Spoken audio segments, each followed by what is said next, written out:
right, guys, welcome back to the continuing saga that is Gun Bullies, where we are abusing these Rock Island Armory 1911s, this being the 45, and I have the 10mm in my pocket.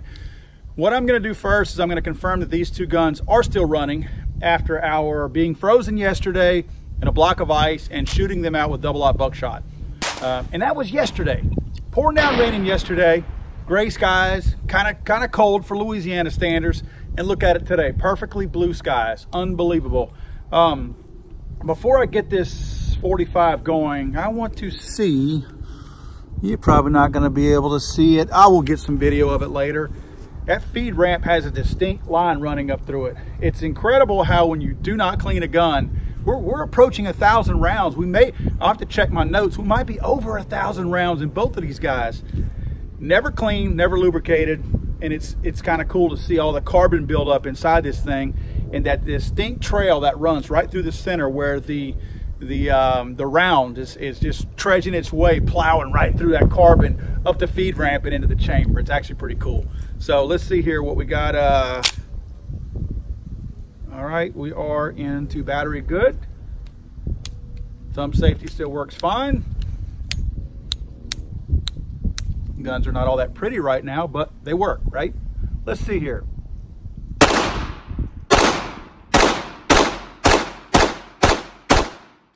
I'll take that. Not even so much as a hiccup. If you'll remember, this thing used to hiccup going at least the first, second, third round somewhere in that area, trying to bring that round up and going into the chamber. Really think that ice cleared everything by grabbing hold of the sauce that was kind of caked on the inside, freezing it and pulling it off the metal. I really think that helped out. No sense in getting picky now, right? All right, guys, a bit of a brain fart there.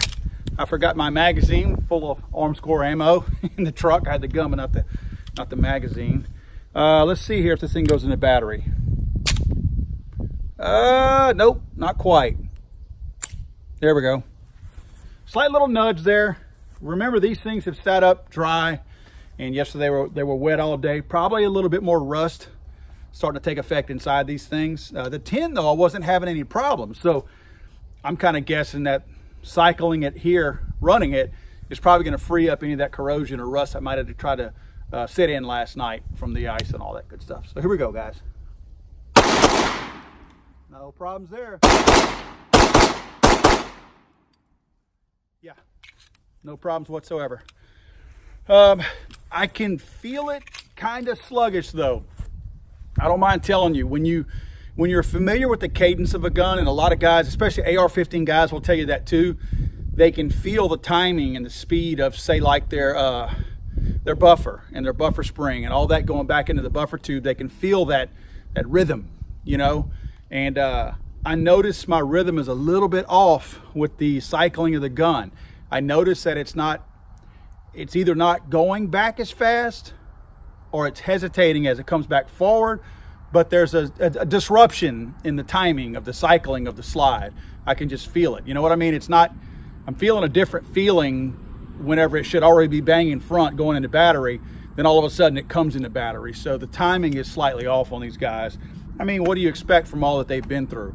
So again, both of these ran through a magazine with no problem. We cleared them after the last time and ran them through. I just wanted you guys to see it again. So let's take it to the next level. Nothing major. This is actually a viewer suggestion that I'm gonna implement right now.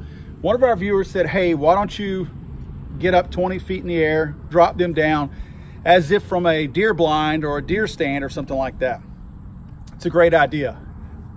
However, I don't have anything out here that I can get up that high. So what I'm gonna do is I'm gonna throw them that high and let them come down and fall, and we'll do that a few times, take them right back over here and fire them again. Okay guys, both of these guns are unloaded, but what I did is I cocked them and put them on safety, just because that would simulate the condition they would most likely be in if you were in a tree blind or a tree stand or something like that. I've never thrown a gun before, so I'm not sure how far I can throw a gun, but let's give it a whirl real quick. I'm gonna try to get this thing spinning so that it doesn't land too nice and neat anyway. So let's see what we got.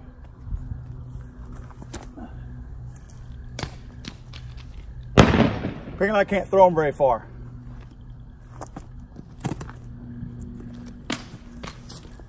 All right, let's go pick them up, throw them some more.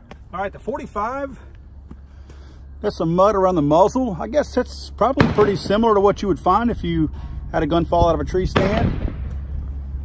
Other than that, nothing major. Let's toss it again.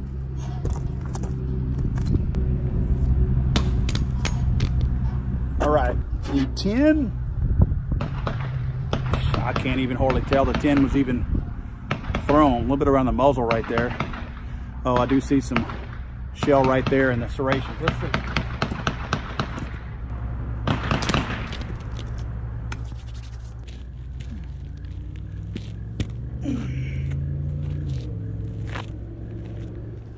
All right, the little bit more on the muzzle right there, the 10. Other than that, everything looks okay. 45, not much of anything. One more time, I'm gonna try to slide these things down the rocks now, get them a little bit more damage.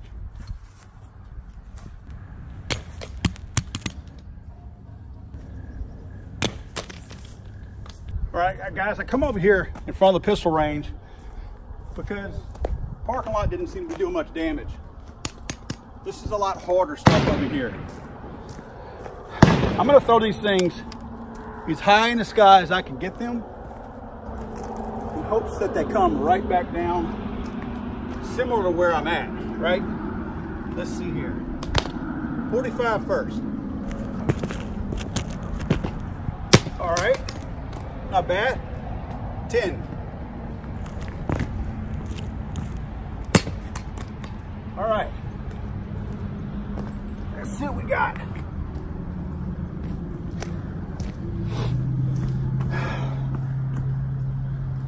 The 45 here, I mean, it's cosmetic.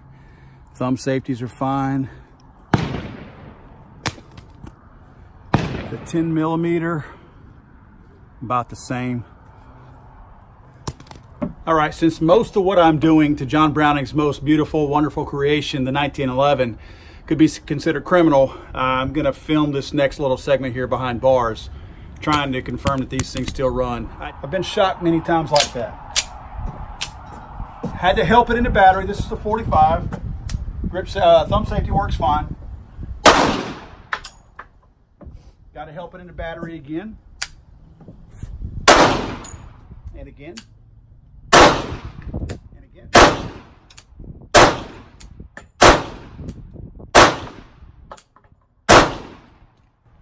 Probably have something up near that bushing. We had an issue with that kind of before. 10 millimeter. I had to help it. Thumb safety, good to go.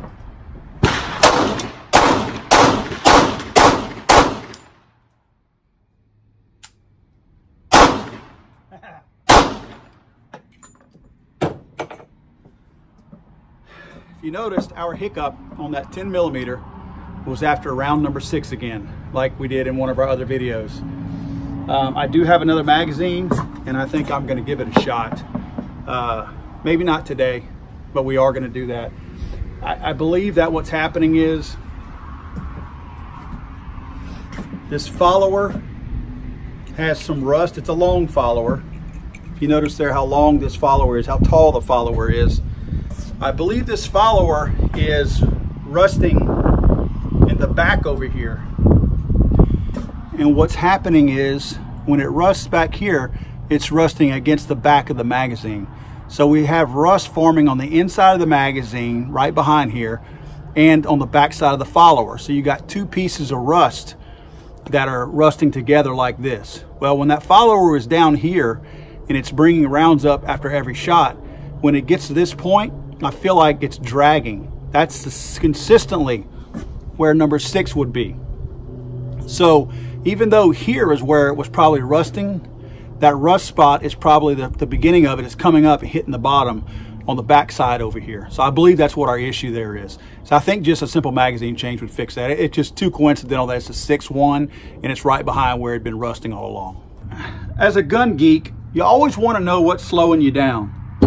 And that 10 millimeter ran so good the last time that I couldn't figure out why it would be having an issue now.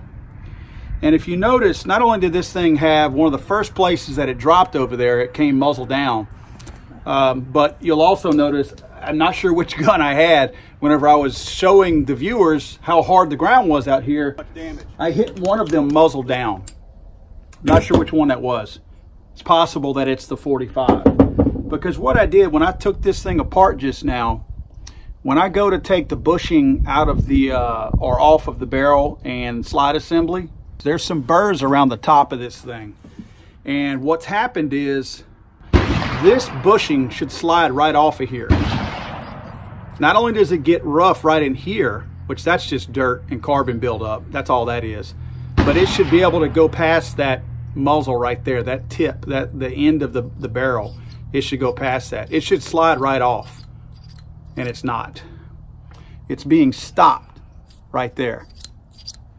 All right, guys, as y'all saw, I can't even get the bushing to come off by being kind of forceful with it. So what I did was, and this is gonna make some of you guys, especially your gunsmiths out there, cringe. I have some vice grip channel locks. And what I'm gonna do is I'm going to try to get that burr off of there. I don't have a file or sandpaper in my truck. So I'm gonna roll that tip of that muzzle.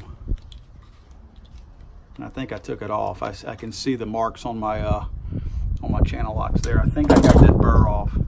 Nope, still don't have it off. Let me get a little bit more on it. Yeah, gunsmiths are loving this.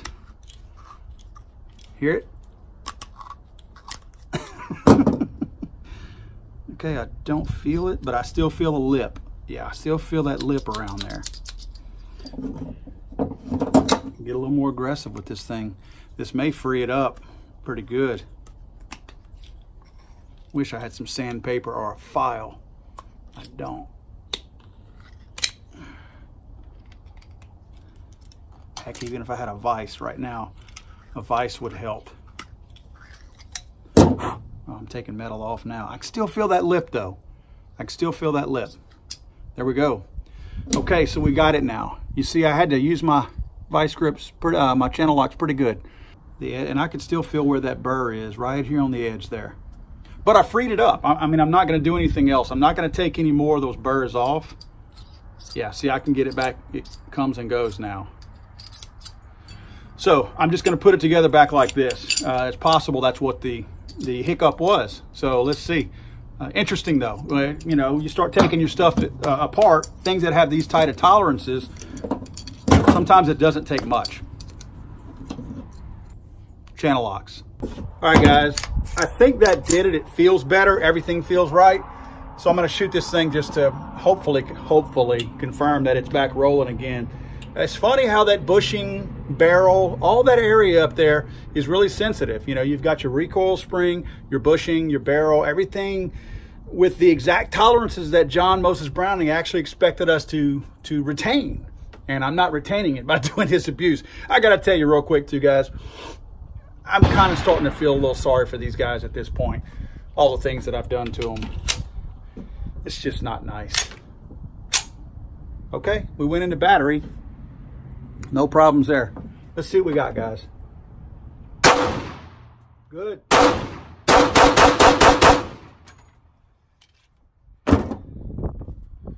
It's time to move on. These guys are impressing me.